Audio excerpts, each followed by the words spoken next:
Om Shanti. Good morning. साकार मुरली 25 अप्रैल 2025।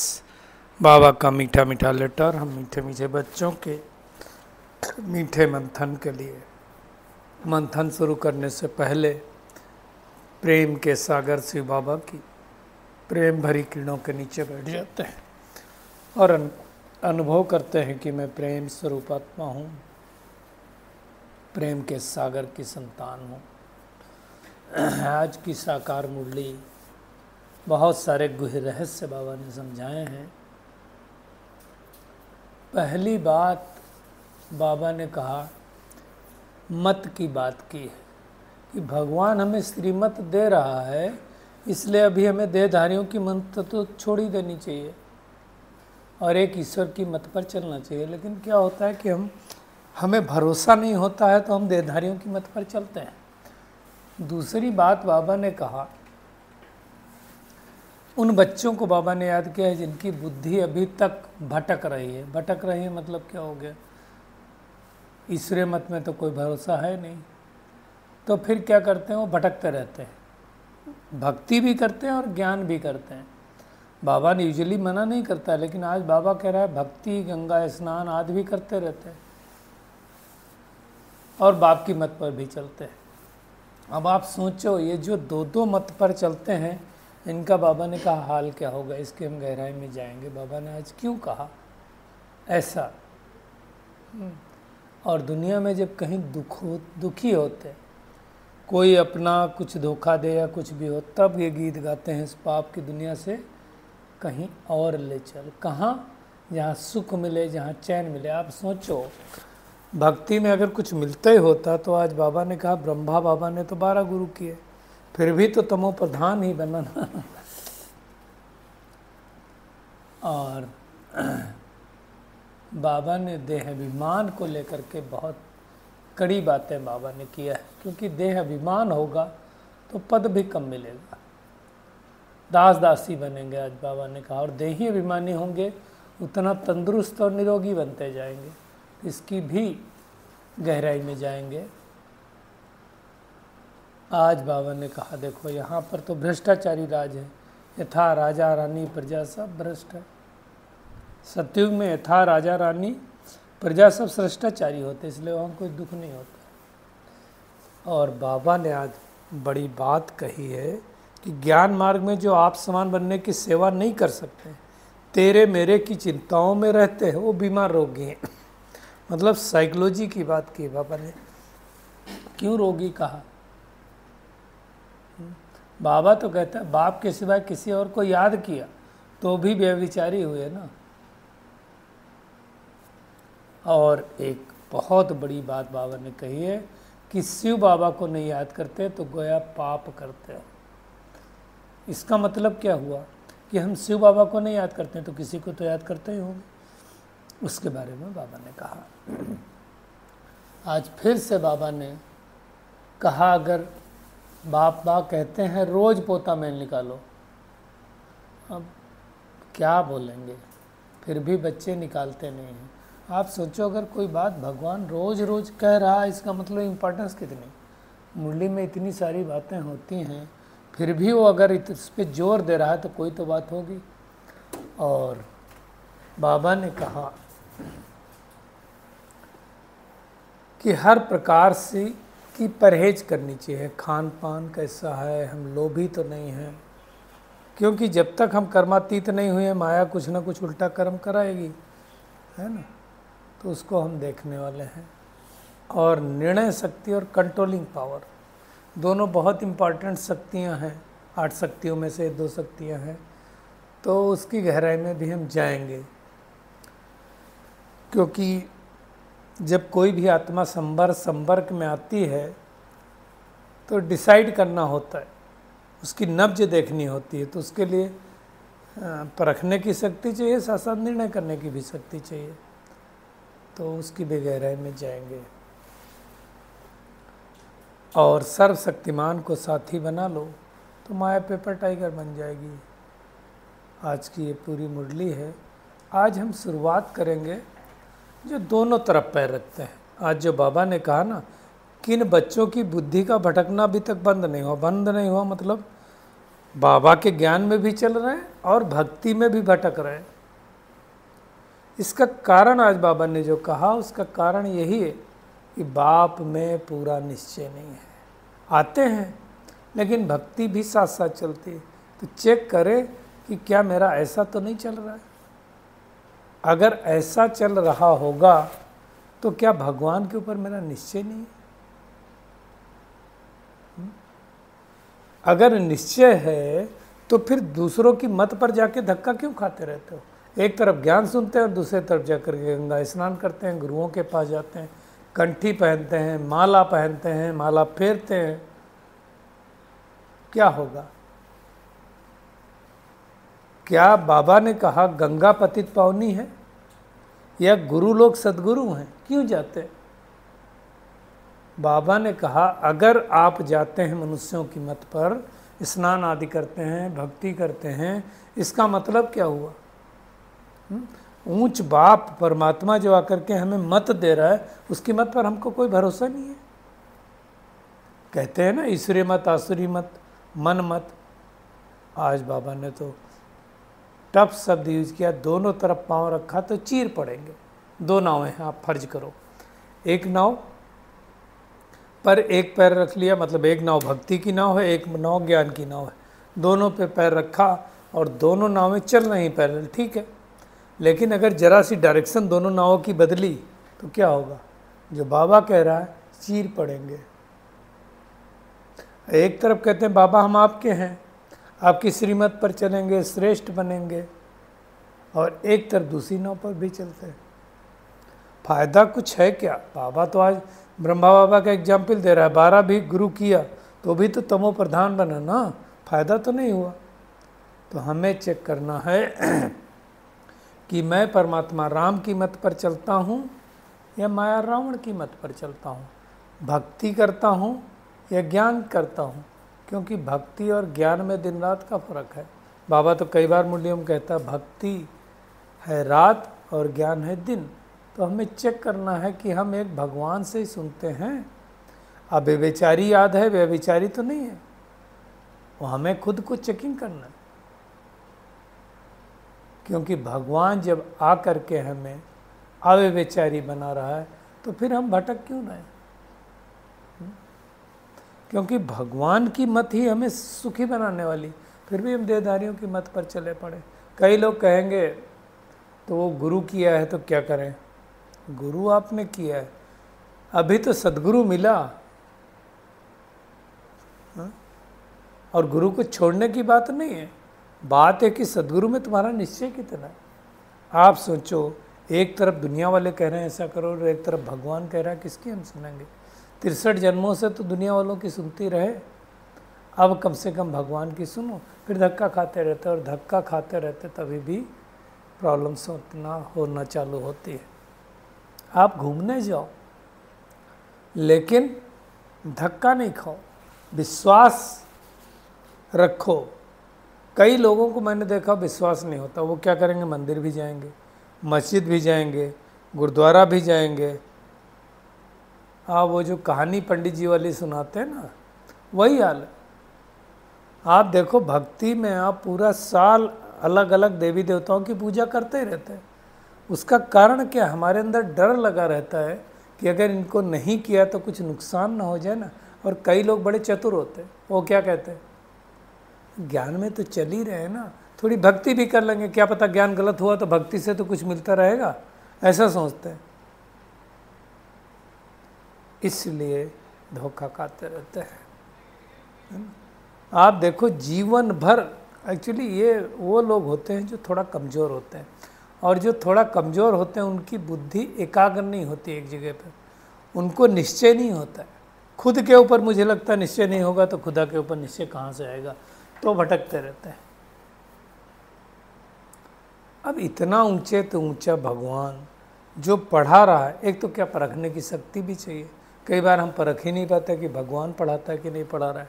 आप अगर मुरली ढंग से पढ़ते हैं, अच्छी तरह से मुरली की आपको अगर समझ है, चाहे साकार मुरली हो या अव्यक्त मुरली हो, तो आपको पता चल जाएगा ये महावाक्य मनुष्य के हैं, परमात्मा के हैं। सोचो, देखो कोई ना कोई तो आकर के जो भ्रष्टाचारी हो गए उनको शिष्टाचारी तो बनाएगा, कोई ना कोई किसी को तो अच्छा करेगा। ऐसे तो अब दुनिया ऐसी हो गई, हम सबको पता है। इस दुनिया को ठीक करने किसी को तो आना पड़ेगा, तो भगवान आता है। अब उसको परखने की बात है ना, हर कोई परख नहीं सकता। सोचो, दुनिया में इतने मनुष्य हैं, उनको ऊंच कौन बनाएगा? और ऊंच देवी देवता थे तो किसने बनाया? तो भगवान आकर के बनाता है, और जिससे हमें हेल्थ, वेल्थ, हैप्पीनेस सब कुछ मिलती है। लेकिन मेहनत करना पड़ेगा ना। दुनिया में भी देखो, वो कोई मिलते हैं तो कोई राम राम कहेगा, कोई राधे राधे कहेगा, हाँ, कोई जय श्री कृष्ण कहेगा, कोई शिव कहेगा, कोई हरिओम कहेगा। असल में तो नाम शिव बाबा है ना, उनका नाम ही शिव है, हिंदू नाम नहीं है। यही तो गलत समझने की बात है। एक चीज़ के 10 नाम रखे तो उसमें भगवान क्या करे? तो ये बातें भगवान समझाता है। अब सन्यासी लोगों ने तो अपना एक अलग सी गुफा छोड़ा, वो ब्रह्म को ईश्वर समझते हैं। हालांकि उनका भी पार्ट है। बाबा कहता है इस सृष्टि को थमाने के लिए सन्यासियों का पार्ट है, वो भी लाखों करोड़ों में। अभी हम सबने देखा कुंभ मेले में कितने आए, इलाहाबाद में आते, लेकिन उनका अपना पार्ट है। बाकी ऐसा नहीं है। अभी कुंभ में नहाने बहुत सारे लोग गए, हमने तो देखा, बाबा के बच्चे भी बहुत सारे गए। देखो, जाना एक अलग बात है, जा करके पानी में डुबकी लगाना इस बात को सोच करके कि मेरे पाप नष्ट होंगे, वो अलग बात है। तो उस टाइम देखो कितने लाखों करोड़ों लोग आते हैं। मेला जब आता है तो लाखों करोड़ों आते हैं ना, कि जैसे आए। अब वो क्या करते हैं, कई लोग खाना पकाते भी हैं, पकाते हैं, लेकिन लेके कहाँ आते हैं? लेके तो गृहस्थियों से आते हैं ना, क्योंकि जिन्होंने संन्यास कर लिया उनको भोजन कहाँ से मिलेगा? तो गृहस्थियों के पास मिलेगा। और कई जो ये होते हैं पुजारी लोग या भक्त जो घर बार छोड़ देते हैं, सन्यासी लोग, उनके यहाँ रहते हैं कि वो भिक्षा मांग करके ही खाएंगे, इसलिए बोलते हैं भिक्षाम देहि, भिक्षाम देहि, है ना। तो ये सब हमको मेहनत करनी है। भगवान कहता है ये सब कुछ होता नहीं है, खाली आत्मा समझ के अपने आप को याद करो। अब आत्मा समझना यही तो मेहनत है। और ये हम सबको मालूम है, अगर आत्मा शरीर से अलग हो जाए, फिर शरीर को काटो पीटो कुछ भी। आप देखो मोर्चरी में चले जाओ, जिनका पोस्टमार्टम होता है, छेनी हथौड़ी से वो काटते हैं, सिर में काटेंगे, चेस्ट में काटेंगे, जहाँ से उनको लेना होगा सैंपल कि किसके कारण मृत्यु हुई। पोस्टमार्टम करते हैं ना, उसके बाद ही हैंड ओवर करते हैं। तो क्या होता है, वो चिल्लाता नहीं है, क्योंकि दुख और सुख आत्मा ही को होता है, शरीर को नहीं होता है। बाबा कहता है जितना जितना तुम आत्माभिमानी बनते जाएंगे, देही अभिमानी बनते जाएंगे, उतना तंदुरुस्त और निरोगी बनते जाएंगे। अब ये बहुत समझने की बात है। देही अभिमानी बनने से हम कैसे तंदुरुस्त बनेंगे?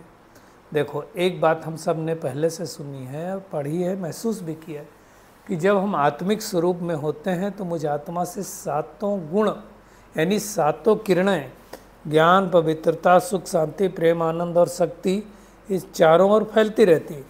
और ये फैल करके हमारे शरीर को शक्तिशाली बनाती है। अब अगर हम देही अभिमानी होंगे तो क्या होगा?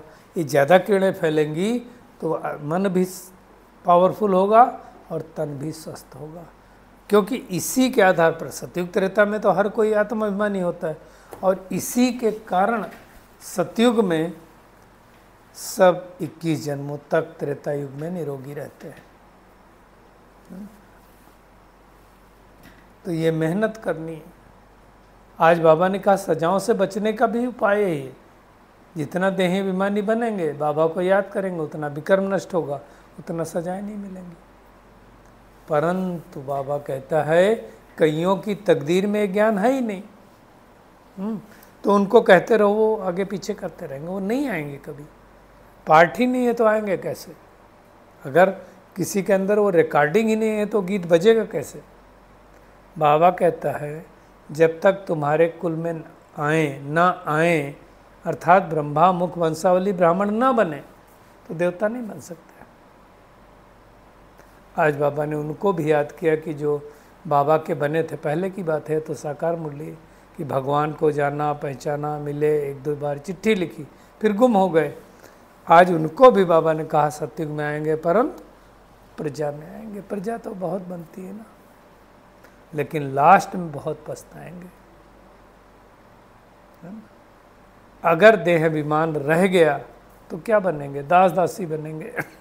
अब देखो, दास दासी ठीक है, सुख होता है सतयुग में, लेकिन दासी तो दासी है ना भाई। ये दासी, ये काम करो, ठीक है, उसको दासी नहीं बोलते, वहाँ कांता बोलते हैं, लेकिन है तो दासी ना। चपरासी चपरासी होता है, राजा राजा होता है, नौकर नौकर होता है। बाबा ने कहा वहाँ तो राजाओं को दासियाँ भी दहेज में मिलती हैं, यहाँ भी तो बहुत पहले चलता ही था, साहूकारों को नहीं मिलती। राधे की कितनी दासियां दहेज में ले जाती होंगी, आप सोचो। आज बाबा ने चित्रण किया कि आप सोचो, राधा जब स्वयंवर होगा, स्वयंवर के बाद जब ससुराल आएंगी तो कितनी दासियां लाती होंगी। वो दासियां माँ बाप इसलिए उनके साथ बैठते थे ताकि उनकी सेवा कर सकें। आप सोचो, आगे चल के हम सबको ये साक्षात्कार होने वाला है। इसलिए बाबा कहता है दासी अच्छा नहीं खराब है, प्रजा में साहूकार का बनना फिर भी अच्छा है। लेकिन क्या होता है, जैसे बाप हमारी खातिरी करते हैं ना, माया भी बाप के बनने के बाद हमारी अच्छे से खातिरी करती है। मतलब माया अपनी तरफ खींचती है, परमात्मा अपनी तरफ खींचते हैं, फिर देहाभिमान आ जाता है। और देहाभिमान आ जाता है, फिर बाबा का हाथ छोड़ देते हैं। सल कोई हाथ न छोड़े बाबा का। आप देखो, ऐसा बाबा जो विश्व का मालिक बनाता है, फिर कहते हैं उनको याद करने की फुर्सत ही नहीं। कई लोग हैं खूब चलते थे, अभी नहीं चल रहे हैं। तो भाई मेहनत करनी है, वहाँ कोई दुख नहीं होता है सतयुग में। वहाँ बाबा ने कहा कि गिनती भी नहीं कर सकते, धन दौलत सब कुछ होता है। तो अब ये यहाँ की कमाई, हमारा यहाँ हर कदम में पदम होता है। बाबा ने कहा सोने के सिक्के होते हैं, मकान ही सोने के बनते तो क्या नहीं होगा। आज बाबा ने जो कहा, वहाँ तांबा लोहा पीतल आदि नहीं होता। उस दिन बाबा ने क्या कहा कि वहाँ जो महाराजा होंगे उनके मकान सोने के होंगे, बाकी चांदी के भी होंगे, और ये भी कहा था ईंटों के भी होंगे। अब आज बाबा ये अटेंशन खिंचवा रहा है कि वहाँ तांबा लोहा पीतल आदि नहीं होता। अब इसका भाव समझना है, इसका मतलब कंट्रास्ट नहीं लेना कि बाबा उस दिन तो कह रहा था वहाँ ये होते ही नहीं। मतलब ज़्यादायत में ये चीज़ें नहीं होती है ना।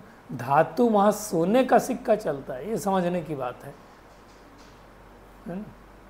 आज बाबा ने कहा जो ज्ञान मार्ग में आप सामान बनाने की सेवा नहीं करते, तेरे मेरे की चिंताओं में रहते हैं, वो बीमार हैं, रोगी, और बाबा के सिवाय किसी और को याद किया तो बेबिचारी हो या बेबिचारी नहीं हो।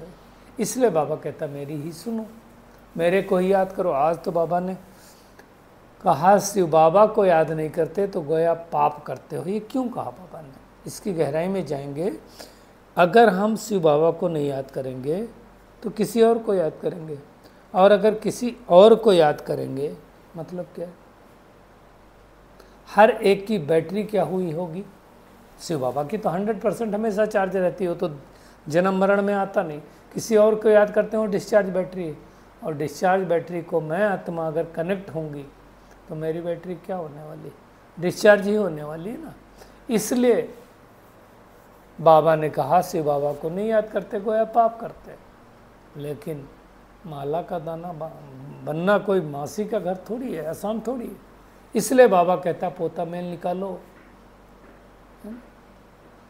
हर प्रकार की परहेज रखो। अब जो सतयुग जाने वाले होंगे उनका खान पान भी कैसा होगा, रॉयल होगा ना। कई लोग क्या होता है जो मिला सब खा लेंगे, कई लोगों को खाने का भी बड़ा लोभ होता है। ये करो वो करो, ये भी खाओ वो भी खाओ। अगर हम आपकी बुद्धि खाने पीने में जाती है, वैसे मैं आपको बताऊं ये टेस्ट बड है, आप जो जो खाने लगो वो उसकी आदत पड़ जाती है। वैसे आपको खाना खाना है टेस्ट के लिए नहीं, खाना खाना है हेल्थ के लिए। गाड़ी में पेट्रोल भरते हैं क्यों? गाड़ी अच्छे से चले, इंजन अच्छा रहे। पेट्रोल इसलिए नहीं भरते हैं कि टेस्ट अच्छा हो। इसी प्रकार से शरीर गाड़ी है और इसमें खाना क्या है? फ्यूल है, पेट्रोल है, उसको अच्छा डालना है। नहीं तो बाबा कहता है जब तक कर्मातीत अवस्था नहीं हुई है तब तक माया तो उल्टा पुल्टा कराती रहेगी, है ना। और वो हम लास्ट में कर्मातीत अवस्था बनेंगे। आज फिर से बाबा ने टेंशन खिंचवाया कि लास्ट में आग लगेगी, बम्स गिरेंगे और भारत में रक्त की नदियाँ बहनी। आप देखो क्या हो रहा है अभी कश्मीर में, क्या हुआ। तो हमें बहुत ध्यान दे करके करना है ना, फंसना नहीं। बाबा ने कहा कोई कोई तो भक्ति में बहुत फंसे हुए हैं, तो हमें अपनी खुद की चेकिंग करनी है। आज के वरदान पे आते हैं, निर्णय शक्ति और कंट्रोलिंग पावर द्वारा सदा सफलता मूर्त भव। देखिए किसी भी आत्मा को अगर हमें जज करना हो, जब आपके संबंध संपर्क में आती है ना, तो जैसे डॉक्टर क्या करता था, नब्ज द्वारा देखता था। पहले नब्ज ज्ञानी होते थे, उनको हकीम बोलते थे। तो नब्ज द्वारा परख कर उसकी चाहना, वो क्या आत्मा चाहती, उसके उसी प्रमाण तृप्त कर देना। तो पहले की शक्ति कौन सी चाहिए? परखने की। परखने की शक्ति के बाद क्या चाहिए? स्वयं के ऊपर कंट्रोलिंग पावर चाहिए। और फिर निर्णय करना है कि आत्मा को चाहिए क्या, यानी अपनी स्थिति का प्रभाव सामने वाली स्थिति के ऊपर पड़े, है ना। तो ये शक्तियाँ हमें सफलता मूर्त बना देंगी।